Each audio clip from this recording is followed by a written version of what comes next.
Good evening, ladies and gentlemen. Welcome to our maiden edition of the HR Mentorship Book Reading Series. Today, we'll be reviewing a book, HR in the Boardroom. HR in the Boardroom. This is a book we have been reading for about 30 days now, and we've been having massive interactive sessions in the dedicated WhatsApp group created for this very purpose. We have a discussant who will be leading us in the journey tonight as we discuss on the book, the key lessons we have learned, and also insights, especially those that are applicable to our context here in Nigeria. Our discussant for tonight is Ezine Obiora. She is a global practitioner, human resource manager, and currently she is the Chief Human Resource and Operations Officer at Vision Limited. Now to now, she has served in multiple various capacities, including she was in charge of HR, at SASO, responsible for both Nigeria and Qatar. She was also with Delta Afrique Engineering for 8.5 years, and she held various positions progressively from senior HR representative to human resources specialist and to human resource specialist learning and development, and also Nigerian content. She has a degree in urban and regional planning from the prestigious Lagoon Front University of Lagos. It's my privilege and pleasure to hand over control of the virtual lecture to Ezine, who many of us popularly call Z. Ezine, if you are ready, we are good to go. Thank you, Yemi. Good evening, everyone. I hope you can all hear me. I hope I'm clear. Loud and clear. Fantastic. All right, so I remember when I got into 2020, just give a big background. I got into 2023 and I won't call it a New Year resolution, but in terms of development, because reading is my first love. And I felt that I had faltered a bit on reading, and I was like, isn't it, you need to get back on track. And then, I don't know, force of nature, fate had it, and the book club came to me, and I was like, wow, it's fantastic. And I grabbed onto it. So I joined this book club started by Yemi. And wow, the book that was presented was HR in the Boardroom. And I started and I just fell in love. So tonight I'm going to be talking on my key points, the key points I've taken out from the book.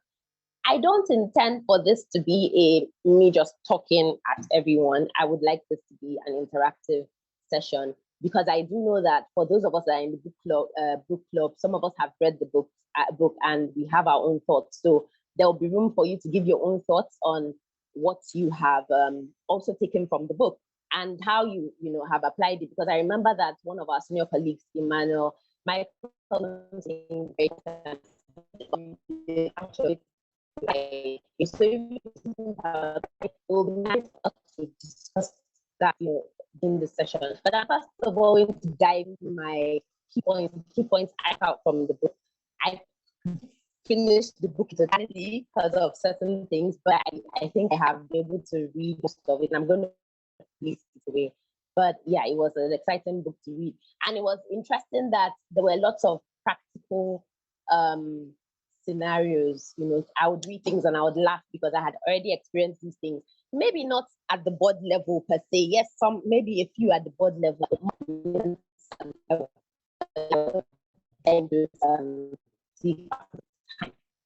So yes, you say a lot of chatter, over the years. HR needs is at the table. HR needs a seat at the board, But do you know what it takes for HR to have a seat at the board? It's not something that's going to be thrown to you, right? It's something you're going to have to earn. And how do you intend to earn it? Can everyone hear me clearly? Yemi is asking so that I don't go on and on and on.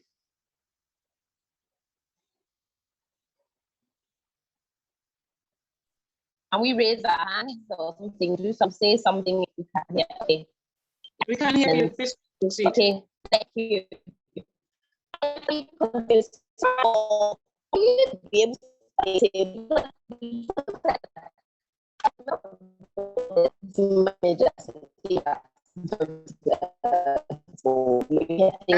you're breaking now. You're breaking up now.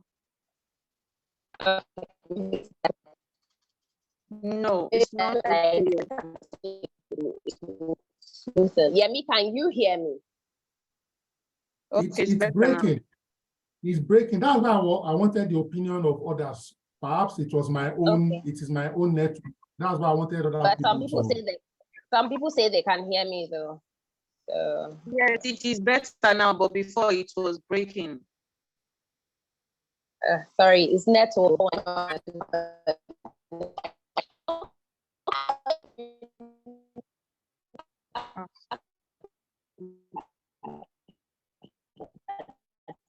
So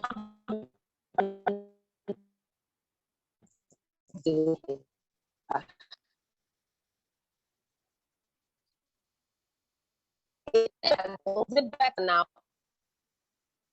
Is it better? So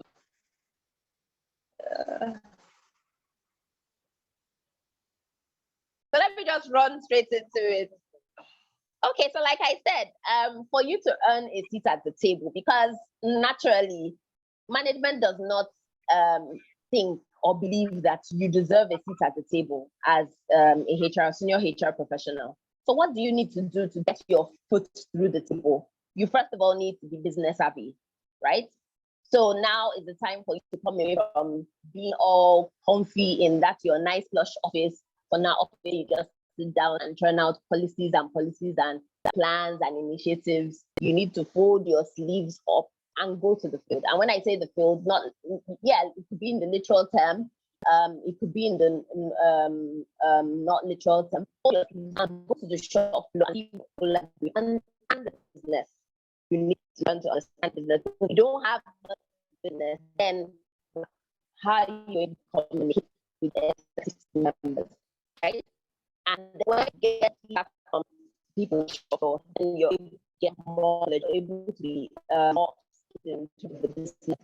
And that way, you want to communicate with, find a way to communicate with HR to the bottom line, or what HR to the bottom line. I would suggest you put off the video. I would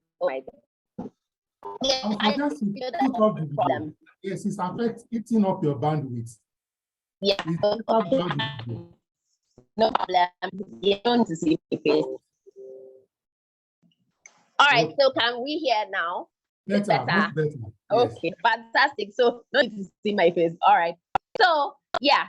So when you have this knowledge, you would need to figure out how to communicate, to the business. Say my voice is baritone. Okay. And how do you do that? By speaking in management language. It's not by the appealing to their emotions, but speaking in data. If you found, or if you've noticed, when there are meetings, the people that management or executive team members tend to listen to the most are the finance people. Why? Because they're speaking their language, they're speaking in figures. So you need to figure out how to speak in figures and basically speak in data. I remember watching the video that Yemi posted about finance for non-finance people for HR. And it said, he was saying there that if you think that you're in HR to run away from numbers, think again, when you're in HR, you're still going to face numbers. So you need to find a way to speak in management language, and that will be through data. And then another key point I got was getting a seat at the table. Yes, it's fantastic for you to be competent at what you do. That's great. You're a great HR leader. You know everything. You're well versed in HR, but that's not enough to get you to the table. You need to also have social capital, and you have to have had positive impact. They need to have seen your impact, on the business. And then the author also said he didn't discount the part of luck. So yes, you may have all those other things, but then there may be a bit of luck that will push you to the boardroom. And like I've reiterated before, some executives believe that HR should be a standalone team. They don't see why HR should even be part of the business. Do your work, and get your work done, and that's all there is. So we need to demonstrate to them, to the C-suite members, how important HR is to the overall business process. So HR is a part of the business process. HR is a business process. So that's what we're going to need to demonstrate to them. So now the good news is you've done all that. You've been able to garner some business knowledge and you've gotten a seat at the table. Congratulations, you're now at the table. Now let me break some more news to you. When you're at the table now, it's not for you to just relax and say, oh, I've arrived, I'm at the table. The other news is that you're going to be wearing so many hats. And that's what we found as we read the book. You're going to take on the hat of the honest broker. You're going to take on the hat of the trusted advisor, the referee, the fixer, the coach. So many things that executive team members will be looking to you to do. So you're going to have to be on your feet and you're going to have to be equipped to take on those different roles. You are in there, remember, to get a broader understanding of the business. And then you're also in there, in my words, as an evangelist of HR. You're there to talk about and help them understand and transfer HR knowledge to them. And so the only way you can get that trust or garner that trust is by showing them that you're also on their level to some extent. You have the business knowledge, you can speak in their language. That way they will understand you better when you're transferring HR knowledge to them. And then help them see that certain processes are not the dirty work for HR, but that they need to be actively involved to make those processes work. So no, you find that sometimes executive team members tend to leave certain things and say, you know what, let HR handle it. Is it layoffs? Let HR handle it. I don't want to get involved. But no, you have to be there. The reason why you're there at the table is to make them understand that they need to be actively involved in this because it is a business process. But before you do that, you have to make sure that your own house is in order, right? They say charity begins at home. So you cannot come to the table or have a seat at the table when your own house is in shambles. So you have to make sure your processes are effective and running. Everything is up on point and up to date. That's the only way you would be able to at least even have their ears and garner their respect. And then while you're at the table, recognize that you must have a voice. You're not there as a token member. You're not there as a figurehead. You're not there to fulfill a quota. Oh, okay, we need to have somebody from HR. Let's just have the person, yes, to fulfill our righteousness. No, you're there to make sure that you have a voice and a voice that is knowledge, that comes from a place of knowledge. So it'll be a terrible thing that you're given an opportunity to have a voice at the table, but you're not able to speak from a point of knowledge. If you can't speak from a point of knowledge, then it will be hard for anybody to listen to whatever you have to say. So it's very important that, I reiterate and the book reiterates that you have that business knowledge. So when you come in, you come and you assume that seat at the table, you have to learn quickly and broadly. You need to learn the ins and outs of the business quickly and broadly. Nobody's expecting you to be an expert. Nobody's expecting you to learn things overnight, but you need to be a quick learner on the go. And then when you have that voice, don't be a yes man. Don't come to this the table and be like, yes, everything everybody says is nice and dandy. Be the one to challenge the status quo. Be the devil's advocate. Be there to, ruffle things up a little bit. Get people thinking. Question where certain things do. But I put a note of caution here. When I say question, does not mean you become confrontational and as if you're poised for war, because then that makes you a threat and they begin to look at you like, what's this person in here for? You need to come in and respectfully challenge the status quo to get people thinking on their feet. Now, one thing that really stood out to many of us that I saw comments in the group about was about finance. So you can't have a seat at the table and sustain that seat at the table if you don't have finance knowledge. You need to deepen your financial knowledge of the organization. And I'll speak to my experience. So I remember that, in times past, I would do my work and it's my work. I'm doing HR, finance, do their own work. But then I worked in a place where I needed to understand, the finance, have a deeper financial knowledge of how things work. Now, why? First of all, I was nominated to be a signatory to, in the company. So of course I couldn't just be signing without knowing the financial health of the company. And then also, I just decided that, isn't it, your HR manager, you must broaden your perspective, learn a little bit more. So go to the books. For some companies, the information is there, it's present. You can walk up to the CFO and say, hey, I'd like to see the books. What's our income statement? What's our balance sheet? Right. Have those have that basic knowledge of what your business is, because it is that information you have that will make you make informed recommendations. Now, how do I say it now? Did I say, God forbid, that you come to the board with recommendations, or you come to the C-suite with recommendations, and those recommendations don't reflect or show that you have no knowledge of the financial state of the company. They will look at you like, what is this person talking about? So it's important that you deepen your financial knowledge, and that makes you have to do numbers. Sorry, you would have to deal with numbers. It's not something that you can have. I remember the video that Yemi posted, and I asked the question and said, what about if that knowledge is not made known to us?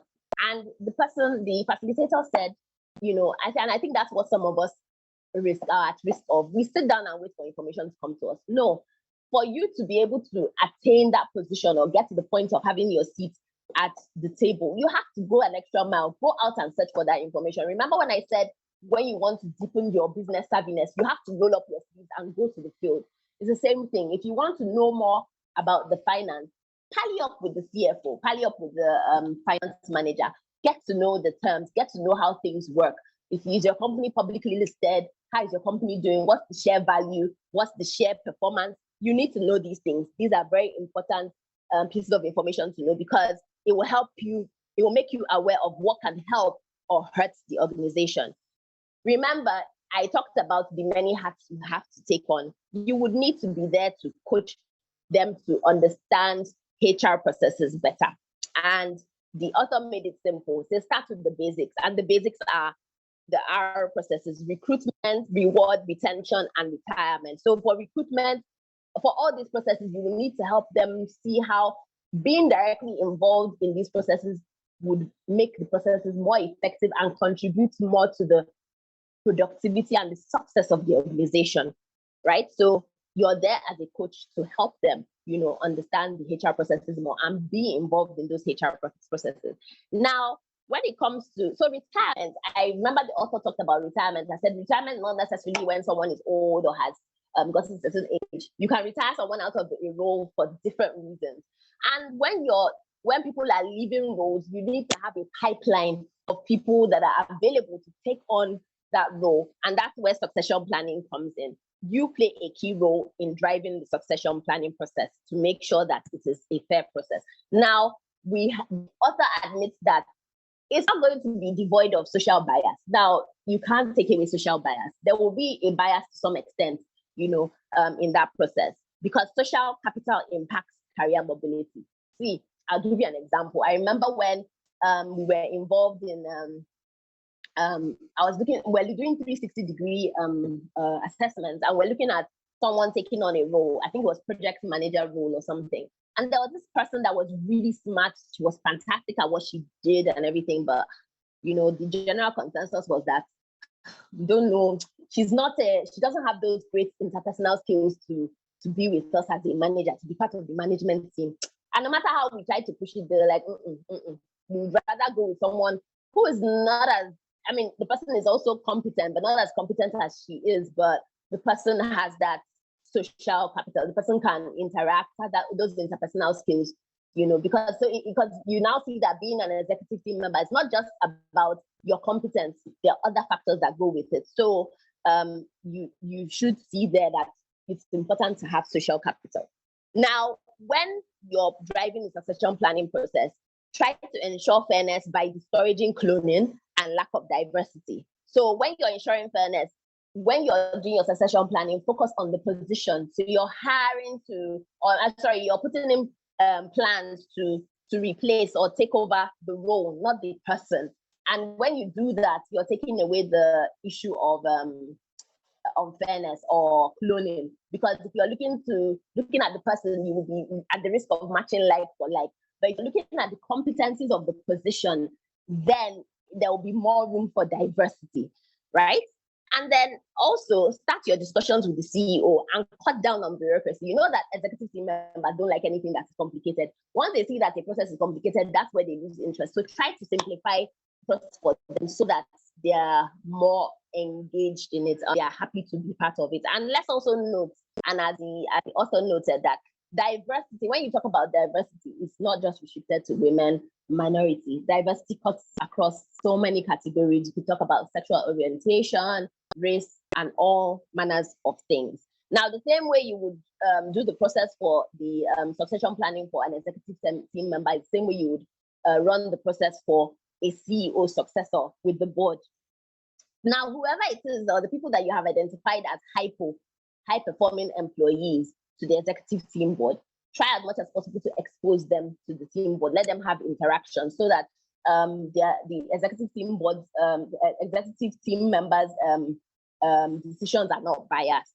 And then there's something that the author mentioned, and it's been a thing of debate in the past, where people talk about, oh, should we shroud this succession planning in secrecy? And I've always been against that. I'm like, why would you make this process a secret process? Why don't you let the person that is in that position, or the people that you have led, to be in that pipeline, why don't you put them in the know, so that they also, as much as you're putting in development plans for them, they're also adding to their, they're also developing, looking to self-development, to prepare themselves for the role that might come. And I found that one of the very effective ways to prepare people or develop them or develop hypo employees for roles like executive team member roles or CEO roles is job rotation. And I'll give an example of an organization where I work. You would have, so they will put people on rotation. So they will rotate you across different countries. I remember my former boss, he was the country manager for 4 years. And then after he had done his 4 years, he was now moved as a CEO to a subsidiary of the company. That way you're building up that person's competencies to eventually prepare the person to be probably group CEO or something. So yeah, that's one way to develop them. So remember that in this process, the hat you're putting on is the honest talent broker. And as an honest talent broker, be the informed and objective source to all three stakeholders. This is something that is a recurrent pattern throughout the book.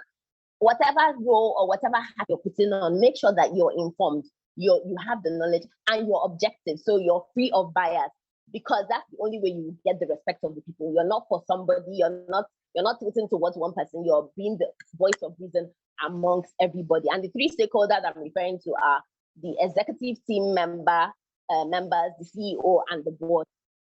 Now, another key point I took out from the book is, whether you think yourself a coach or not, I'll break it to you. You become a coach the moment you earn a seat or you get a seat at the table. And the stakeholders are looking to you for this.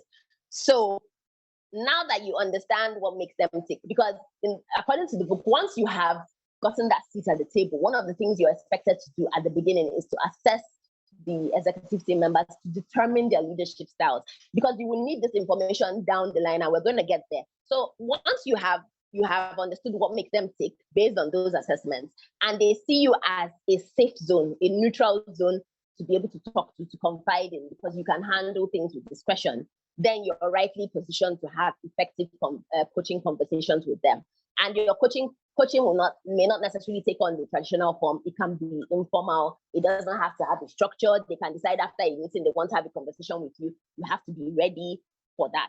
And one of your roles on that board is to help disabuse their mind that coaching is a remedy for failure, because that's what certain people think. Or when you mention coaching, it's like, oh, I've done something wrong, so I need to be coached. No, it doesn't mean that, because you could be doing well, but you could be coached to perform better. And the author gave an example of Tiger Woods. He said, as much as Tiger Woods is an exceptional golfer, he employed the services of coaches to up his performance. So coaching is for either to improve your performance or to continue your performance.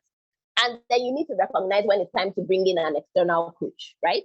And you also have to reach a realization that not everyone is coachable. And when you reach that realization, you need to know when to hold on to the people or when to let go. There are certain people that you would need to reach an agreement with the CEO and say, you know what, we've brought in all the interventions, and and especially when the person is impacting the company or organization negatively, then you would need to now think about how to usher that person out of the system. You also need to invest your time in building relationships to earn the trust and respect of their team members. Remember, these people are very smart people. So they're going to be, first of all, critical of you, like, okay, who is this HR person? Who is this person in our space? You would need to invest time in building relationships with them. And don't be afraid to have difficult conversations with them, because there will be times that you would need to have those difficult conversations. And to do this, you need to have certain skills. You need to have great listening skills, active listening skills. So when you're listening to them, there's no distractions. You're listening to them. You need to have great verbal skills. Those verbal skills I'm referring to are such a way that when you're talking to them, especially when you're having difficult conversations, you're not coming to them in a confrontational way. You're not coming to them in an embarrassing way. Because remember that, forget about the fact that they're all up there. They're human beings, right? And they have feelings. So you need to, whatever it is you break into them, you have to be able to break it to them in a way that they can trust you, in their vulnerability. And then you need to be comfortable with silence. So it's been said, people are smart people and they're thinkers. So there'll be times that you bring information to them and they're thinking. Don't feel pressurized to fill in the space. And I'll give an example. I remember having a boss, that I would go to him, I would have difficult conversations. And let me add, these people appreciate authenticity, they appreciate honesty, as long as you come to them not in a confrontational way and not in a way to embarrass them. So I would have these conversations with my boss. He was someone that everybody didn't like, right? And I would see the way he would talk to people. And I remember the first time I came to him, he's not Nigerian, he's Irish. And I'll say to him, he would look at me, I'm like, okay, what do you want to say, isn't it? And I'm like, well, I think that, the way you said this thing could have been said a different way. And he would look at me and, he would look, he would just be quiet and be silent. And I'll wait for him. When he's done, for him, it's his way of digesting, thinking about it. And the author also said that sometimes that silence is them taking in the thing that they don't like what you said, but they're trying to gain their composure to come back to you. So don't feel pressurized that, you have to fill in that silence. Wait for them, wait it out, and understand that that is part of them, part of a thinker's characteristics. But don't shy away from having those difficult conversations. Now, you're also a trusted advisor, right? And as a trusted advisor, it's not something you wish. You don't just get to be the CEO's trusted advisor by wishing. And actually, only very few people operate as the CEO's trusted advisor. However, run away from just being the CEO's trusted advisor, because you run the risk of earning the distrust of the other stakeholder. Remember, we talked about 3 stakeholders: the CEO, the executive team members, and the board. So you want to be able to stretch beyond the CEO. You want to be the trusted advisor of all these stakeholders, right? But it says that the role can be a rewarding and frustrating role, but you have to be consistent in the advice you give to all of them, right? So a lot is dependent on how you handle this role. Trust is the foundational element of this particular role, as its name suggests. And if you have a seat on the table, you're pretty much well on your way to being a trusted advisor anyway. So I did talk about keeping your house in order. If your stakeholders see that you're not able to have your house in order, they can't trust you to advise them on anything. So make sure that you have that sorted before coming out as a trusted advisor. Now, there are a couple of things that would make you eligible to be a trusted advisor. First is you would need to have a level of maturity. And now maturity is not necessarily by age. I've come to learn, right? It's not a function of age. You can be the youngest person at the table, but you might have a level of maturity. It's more about experience and capacity to handle things and your discretion at which you handle things. So the power that you have, you must be able to understand and effectively manage it in such a way that you don't abuse or neglect it. And then you must understand the C-suite politics. So there's politics everywhere, and there's so much politics on the C-suite. But in understanding the politics, remember that you stay away from being a player. So you understand the politics, but don't be a player. Remember, I talked about you being neutral. You have to be neutral at all times. Because if you become a player, you risk being you risk setting yourself up as a target to be dealt with. And then be courageous when you're giving, because like I said, there are going to be difficult conversations. Be courageous to stand by your recommendations, because that will earn you the respect of the city. Yes, there are sometimes that you might have shouting matches. I've had experiences where I have been locked up in a room with my boss, I'm not saying once or twice. We sit down and if I were to call it the warring room, we're just racking things out. He will say something that I don't agree with this thing, and I'll give him valid reasons why I don't agree with it. And he will say, I don't agree with this thing that you said. But at the end of the day, I stand by what I say based on what I know, on my competence. And when they see that you're that kind of person, you earn their respect, right? So as much as you're doing this, you also have to know that that you have to be you're going to be you have to speak from a place of competence and knowledge. Very important. Now, you could be a great HR professional but not be seen as a trusted advisor. Why? Because they may see you as the CEO's puppy. Don't run away from being seen as a puppy. You have a puppy and master relationship, or a master-servant relationship, where you owe all allegiance to your master. So anything the CEO says is word. If you do that, you run the risk of being distrusted. Remember what I said, by the other stakeholders. So the board will distrust you because they feel like, oh, okay, the person is only owes allegiance to the CEO, and the executive team members feel that you don't have their interest at heart. So why should they trust you? And then the CEO too might also have a personal bias and not respect HR and not want to see HR as a trusted advisor, right? And then also there's this risk of a CEO mistaking a trusted advisor role as a trusted informer. In fact, in my words, I said as the amiable. You know that there are sometimes there are CEOs that will call you and say, come, because they know that you have the confidence of other people. They say, come and tell me, what did this person say? So you have to, that's why it's very important as a member of the C-suite, that you have discretion, because people are trusting you in confidence with information. You need to know what information you can give out and what information you can't. Because if they see that they cannot trust you, the trust begins to erode. Then there's also the risk that the CEO requires is just a career counselor. Oh, you're HR, so yeah, you just counsel me about career, and then that's it. But that may form part of the role that you are in, but it's not your primary function, so remember that. Then there might also be an issue where the CEO violates the trust relationship, right? You've given the CEO certain information that is supposed to be discretionary, and he or she does not handle that information with discretion. And then there's also the risk of being seen as the CEO's messenger to the executive team's dismay. You know, the situation, there's a point in the book where the author talked about, where the CEO may not want to directly communicate with this executive team members, and then he or she wants you to be the voice, right? It might get a point where they feel like, oh, when they see you're the messenger of the CEO, and that might not rub off well on them. And then you might also be seen as, remember I talked about making sure that you're not just the CEO's trusted advisor, you're the trusted advisor of all three stakeholders. Now, when you are seen as only the CEO's trusted advisor, they may see it as you trying to curry favor with the CEO, and then distrust comes in. And then you could be bored. They might also see you. So the C-suite might see you as the spy on board. So these are things you need to avoid. If you might be a great HR professional, but if these things come up, they might work against you. So avoid them. So as much as this is a difficult role that comes with challenges, it should be one that the senior HR professional should aspire to.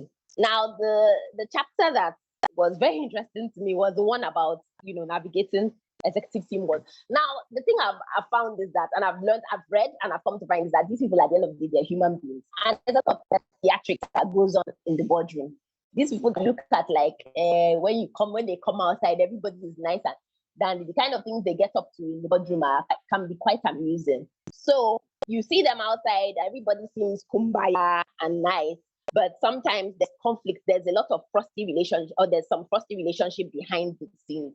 Now, when there's conflict, because conflict is inevitable, you can't avoid it, right? There might be points in time where the CEO would try to avoid intervening, and he will look to you as the fixer. Remember, I said you wear many hats.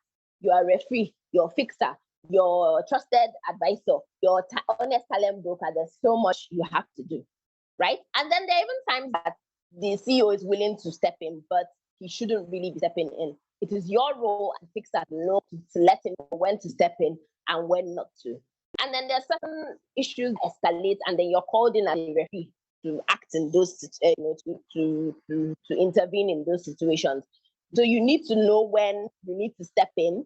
You need to have the skills to navigate these difficult situations. And there are certain times that you need to let them handle their conflict by themselves, because sometimes some conflict is good. Some conflict is actually the better of the business, and we're going to go to that. So you need to know when to step in and when not to step in, but stay away from playing the role of amateur psychologist, especially when you're not skilled in that. That's not what you're there for.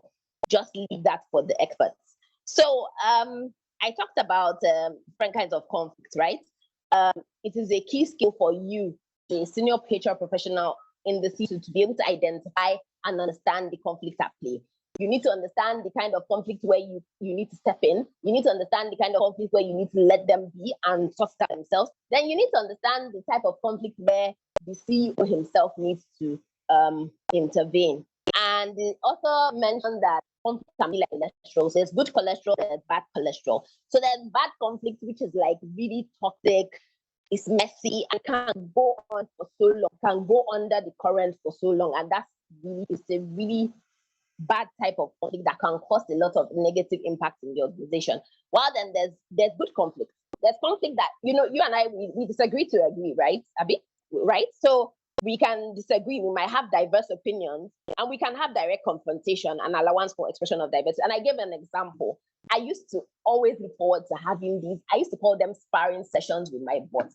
And he always used to look forward to having those sessions with me, because every week, well, it wasn't every week, so we're not fighting every week, but once in a while he would close the door and we would just say, let's put our cards on the table, and then we'll talk, and he'll say, this is what I want, and I'll say, sir, no, this, I don't agree with this, because it doesn't align with our goals, but at the end, we may not have agreed on something, but at the end of the day, there's no bad blood. We're just giving diverse opinions. At the end of the day, we're like, okay, I thought about this thing that you said, and maybe I should look at it from your own point. And even I'll be like, me too, I thought about this. Maybe I should think about what you're saying from your perspective. That's good conflict. However, this is conflict that results in better confrontation. However, people tend to avoid this conflict because it's so direct. A lot of people are afraid of conflict. They rather, start out things first, and that's what now becomes the back conflict. So it's important for you to make sure that executives without set emotional. So you are there as the fixer to step in to diffuse the situation, right? And you should also step in when you know that conflict is negatively impacting the team. That's going to be for you to have a direct conversation with the aggressor to let them know how much whatever it is they're doing is impacting the team. And there are different kinds of conflict scenarios, which could be driven by rivalry, jealousy, resentment, all kinds of feelings, right? And then there are certain conflicts that are based on race, where somebody says, there's a clique, clique of members, they're from this race, or it's gender-based, this is the gentleman's club, and this is the women, or sexual orientation. But those kind of ones are very sensitive, and they need to be addressed swiftly so that you avoid being the target of litigation. Now, we have our laws here in Nigeria, but these kind of ones, I think they apply a lot more outside here, but we need to also take this into consideration because our laws too are also active, and so you have to be careful that you're not setting yourself up for litigation. So any conflict that is based on different perspectives from business strategy should actually be encouraged, as long as the conflict is controlled and it is not influenced by emotions. And you have to allow conflict happen, because if you don't allow conflict happen, executives might feel stifled and they may let out their frustration in other ways, which you might not like. So you need to allow the conflict happen, but just manage it, well. And it's been found that this kind of conflict typically happen in executive meetings and management team meetings. So you just need to set the ground rules, make them know what's allowable and what is not, right? And then you might be called upon to ensure that the business discussion stays on track so that everyone gets to express their views. But in the process of expressing their views, you need to make sure as a fixer that conflict can take place without shutting anyone up. So everybody should be able to express their views. The aggressor needs to understand the root of the conflict. And then you also make sure that you don't become a casualty in the conflict, which is why there's an emphasis on you being objective and not being biased. You're the one that's supposed to rise above it all and just be the referee, be the one that is making sure that things are not going off mark. And then you also have to make sure that you're not seen to be biased. If you're able to do all these things, it will further reinforce you being viewed as an honest broker, talent broker, and a trusted advisor. Now, in all of this, as much as you're taking care of other people, you're the one there, you are wearing all these hats. Make sure to invest in your own development. And there's one thing I would say that it resonates with me, and I like everybody that knows me knows that I like this. Have your own squad. And what do I mean by your own squad?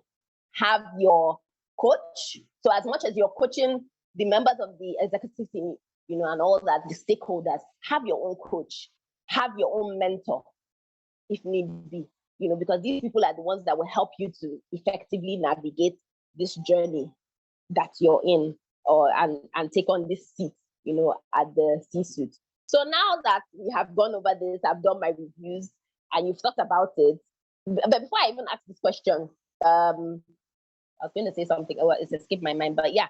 So now that, I was going to say that, all these things, don't think that, especially if you're someone who's looking to have a seat at the C-suite, you may not be close to it yet, but some of these things that have been said, it's good to start now. So you don't have to wait until you're at the C-suite to start, gaining business knowledge, to start gaining finance knowledge. Start now. Now is the time to start, because you just never know, how soon or how close you are to that point. And the earlier you start, the quicker you might get, to that point. So at the end of this, having gone through all this and, my key points that I've taken out from this, I'd ask, are you ready to run for a seat at this table? And with that, I come to the end of my own key points that I have gathered from the book. I look forward to finishing it.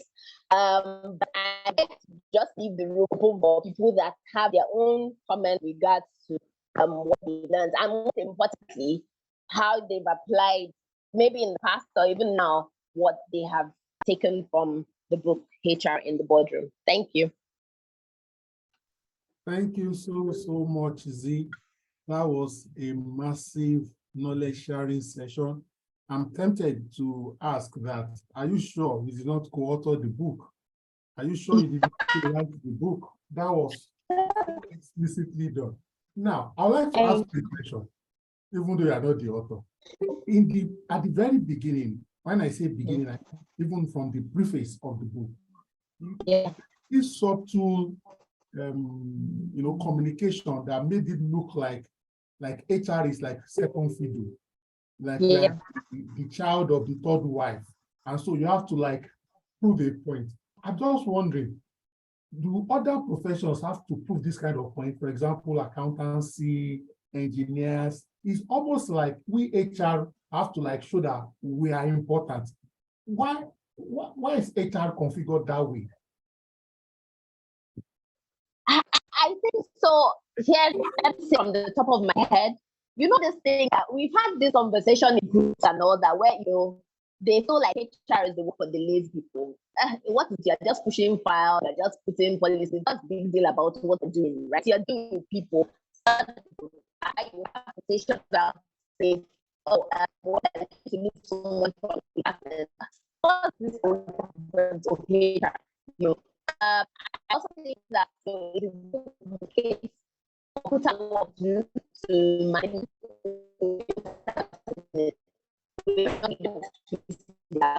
so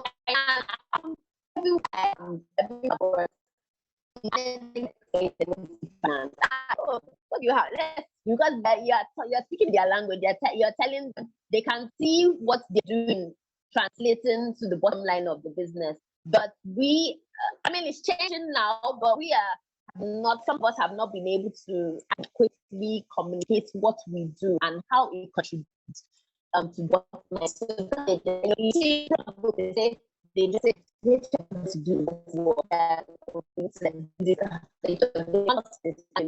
they don't take us seriously, and it's because you have to be communicated that we do and how we do impact business. And that's why the scenes come to children.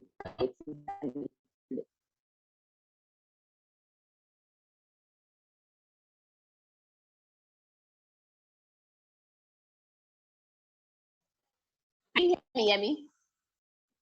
Yes, but it was breaking. The audio was not very clear. So sorry, the network has not been too friendly tonight, but it's okay. All right. So if you would like to contribute, please raise your hands, please, so that we can quickly enable you to speak. Please, what are your thoughts from the book while you are reading the book? Any real life experience you want to share, maybe a technique from the book you have used practically, okay, or you have a question or a clarification, again, relative or related to the book, please. Let me see. Anyone, please? So people are thanking you, Ezine, for that presentation, for that summary. Anyone, any uptakers like to say something that you read? Doesn't matter if it was even just one chapter you read or 10 pages. I'm sure you must have gotten something from the book. Or like someone told me, said, Oluemi, I was just waiting for Ezine's excerpt to drop, and I was reading her excerpt. So even if it is the summary from Ezine, what are your thoughts? Please share with us. I'm tempted to call people out, sincerely. It's just that Valentine is fast approaching. Before I will go and call out the person who's to buy the gift, and they now change their mind. Please, can we have just 2 or 3 people? Please.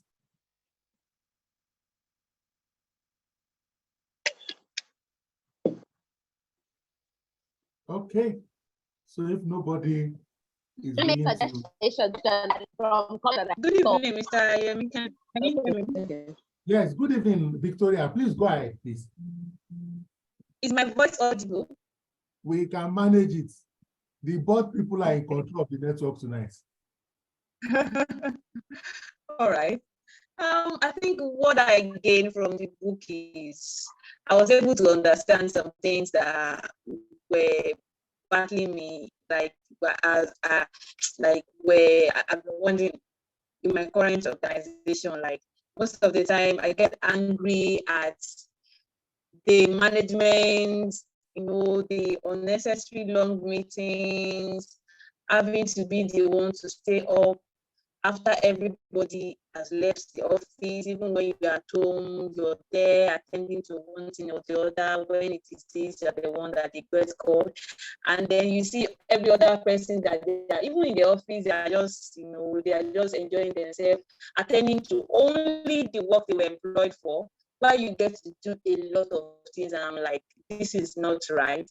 But reading the book gave me like the clue on what is going on with the society, so that if you will be dining with the executives, you will be dining with those people, there are things that you are required to do that might be a little bit beyond what all the ordinary staff do. There are responsibilities attached to it. There is a part I was reading and was saying, as much as your benefits are large, your office might even be more cozy than others. Same is your responsibility.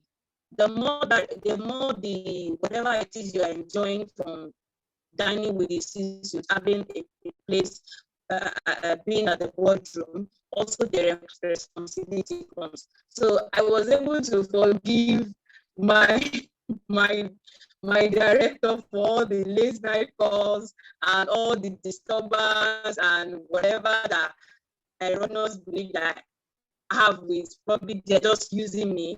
I think this book gave me a clue about what is going on, and I was able to make reconciliations about my belief, about my being called someone at all times. Thank you. Thank you so much, Victoria, for sharing your insights. One of the things readings and studying does for us is that suddenly you realize that the challenges you are experiencing at work or you used to experience on the job is not as peculiar to you as you assumed it was, and sometimes it makes the burden lighter the moment you know that some of these things are more common and frequent across board than you think. And then it's now even more comforting when you can get insights and strategies as to how to proactively, mitigate against some of the challenges, how to proactively also take advantage of some of the opportunities. I can see a few people sharing their thoughts on the comments or the chat box. Thank you so much. We'll be starting a new book tomorrow, and tonight we'll share the material on the WhatsApp group dedicated to the journey. All right. So we have a dedicated WhatsApp group for our book reading. And I want to encourage everyone who is on the group and who will join the group, please don't be passive. Okay, you may not read a book back to back, but even if it is 4 or 5 chapters, do something. Okay, Avoswa, okay, you have been enabled to ask your question. Please, we see your hand, we appreciate it. Kindly unmute and share your thoughts with us, your insights with respect to this book. I hope your hands are not raised by mistake. Avoswa. Okay. Thank you. Okay. Apologies if I didn't pronounce your name well.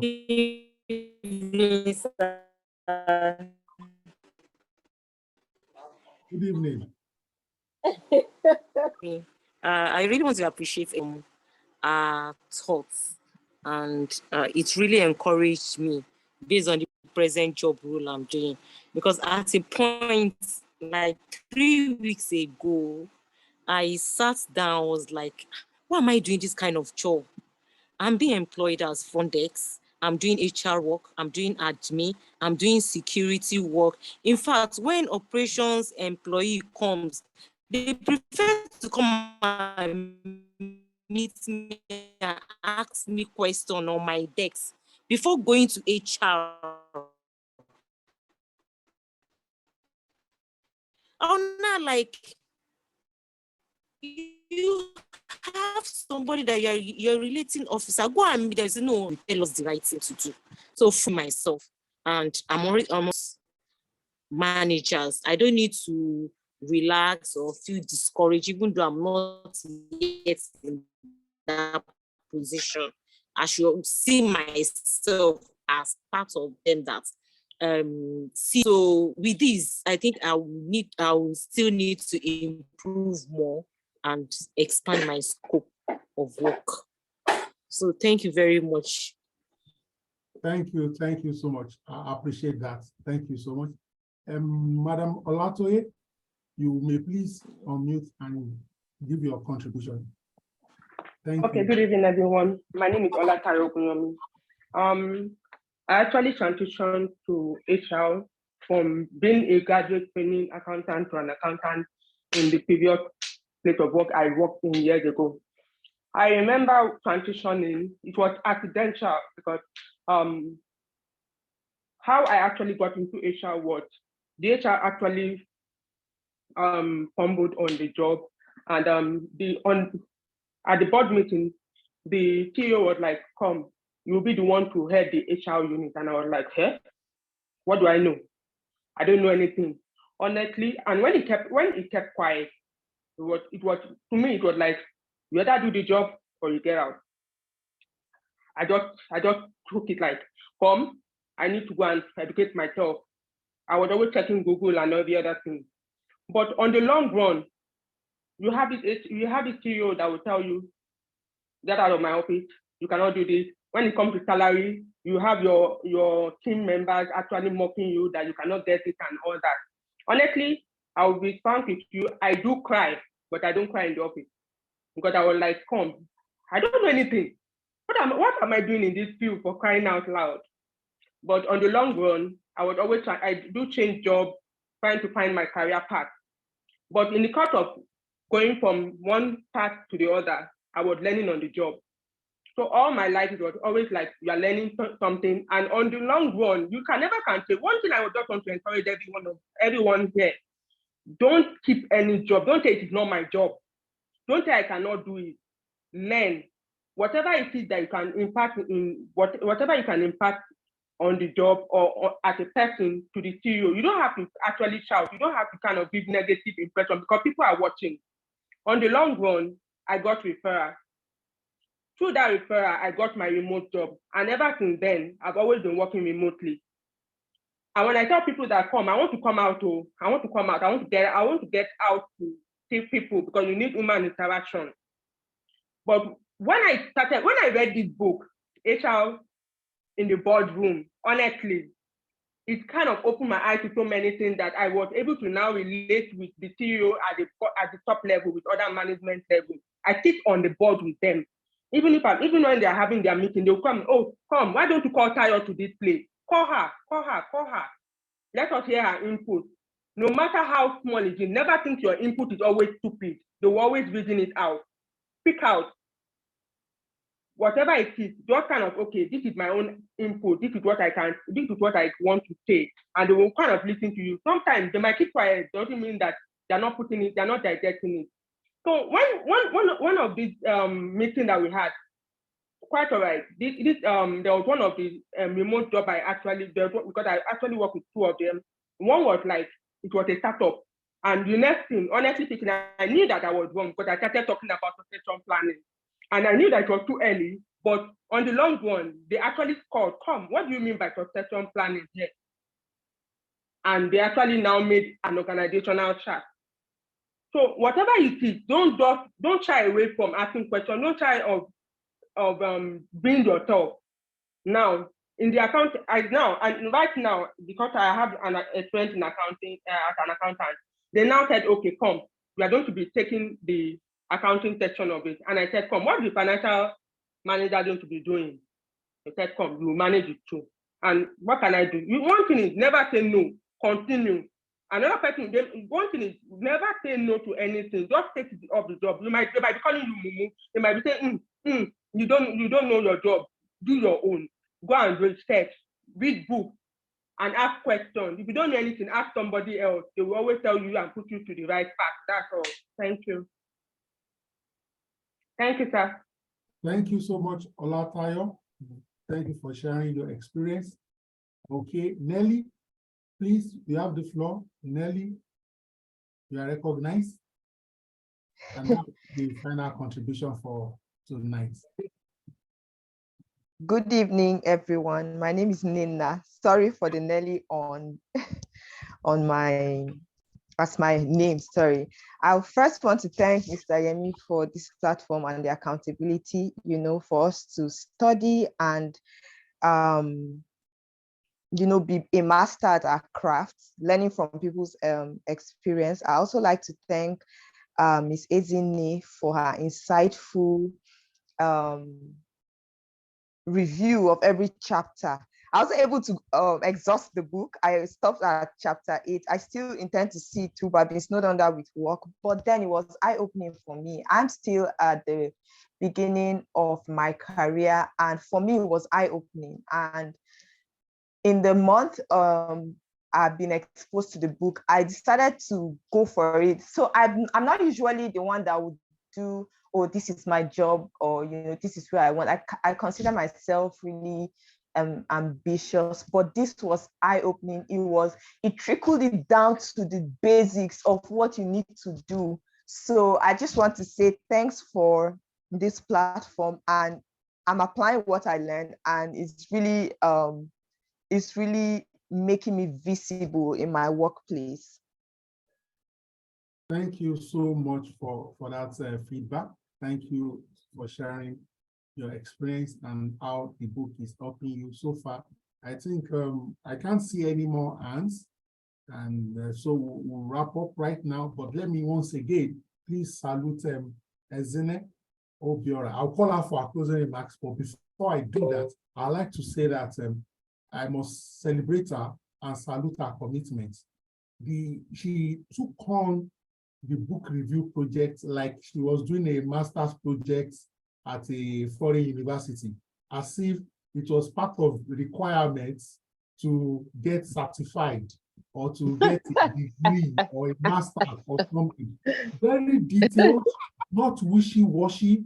When you read it, you will know that this person has actually literally had an encounter with the book. I want to thank you for that. I also want to say something particularly with respect to Ezine's commitment. She saw quickly and early that she, so to speak, like all of us, needed more exposure to finance. And she immediately made a call that, look, based on what this author is saying, can we have a course or do we have anything we've done around finance? And I said, yes, we've done one. Of course, that doesn't mean that is exhaustive. I shared it and I could see tonight that she has taken the pain to watch the session, not only to watch the session, I could see her referring to the question and answer section of that particular session.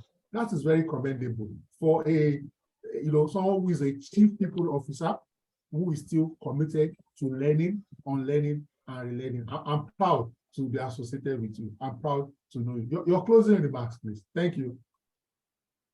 Thank you so much, Emmy. Thank you so much, everyone, for your kind words and everything. Like I said at the beginning, I took it, for me, this is personal development. I decided to be more serious, about certain things this year. And I was like, yeah, I mean, when I saw the book club, I said, no, I'm going to take this seriously. One thing, I mean, I remember when I heard comments, the things that came to my mind, fantastic comments about, not saying no to responsibilities, because that helps broaden your knowledge base. That's the start, to broadening your knowledge base.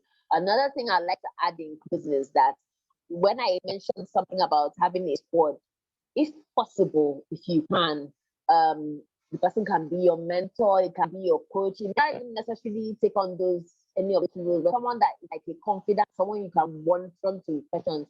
Try as much as you can to have someone who is a board member, you can run to, not necessarily even be in the company that you work in, it can be in another organization. I say this because some of the experience I've had and some of the learnings I've had is because I that are board members. So they come to me when they have board meetings, they come and we talk about it, they run things through me, and through their own learnings, their own life learnings, I'm also learning.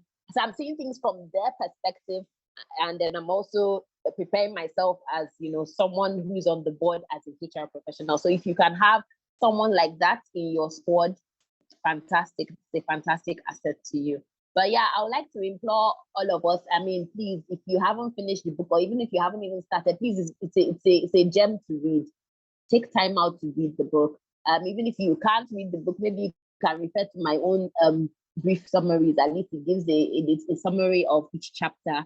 But yeah, try and read the book. And then I look forward to our next book. Please let's all also be on board with that book. And yeah, try and put our contributions together. I look forward to seeing everyone else's review on the next book we have for the month of February. Thank you so much, everyone, and have a good evening. Thank you, and good night, everyone. Bye. Bye.